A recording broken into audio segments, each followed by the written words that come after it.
आणि हा जार जो आहे हा ओबीसीच्या मुळावरचा आहे असं आमचं म्हणणं आहे. आम्ही ते मुख्यमंत्र्यांना सुद्धा लेखी कळवलं. हायकोर्टात सुद्धा लोक जात आहेत, जाणार. कारण आमच्याकडे 374 जाती आहेत. प्रत्येक जण तो आम्ही जाणार. ठीक आहे. आता इथं जे आहे दुर्दैवाने जे आहेत ह्या आमच्या ज्या आहेत गरीब लोक जे आहेत कार्यकर्ते हे पहिल्यापासून मागतात काय की बा आमचं घेऊ नका रे, तुमचं तुम्ही काय घ्यायचं ते घ्या, आमचं घेऊ नका एवढंच. आणि त्याच्यावर सुद्धा दादा आले म्हणून इथला जो आहे आमचा घरात हा घरात सगळ्या मुलांचे जे आहेत मुके घेतले, जवळ घेतलं, त्यानं खूप प्रेम केलं त्यांचं आणि बस ओरडतच निघाला.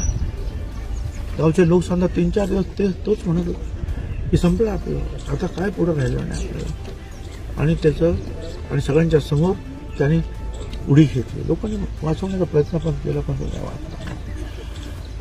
आरक्षण मिळवण्यासाठी सुद्धा अनेकांच्या जे आहेत बलिदान झालं.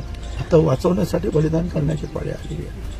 माझी विनंती या महाराष्ट्रातल्या सगळ्या ओबीसी त्याच्यामध्ये सगळे आले भक्तीमुहूर्त बाबांनो कोणी आत्महत्या वगैरे काय करण्याचा प्रयत्न करू नका. आम्ही सगळे जात लढतो आहोत, कोर्टात लढतो आहोत, मंत्रिमंडळात लढतो आहोत, ठिकठिकाणी जे आहेत मोर्चे गावागावात निघत आहेत. सगळे एकत्र येऊन जर वाटलं तर आणखीन काय करायला पाहिजे आहे ते सगळं आम्ही करू.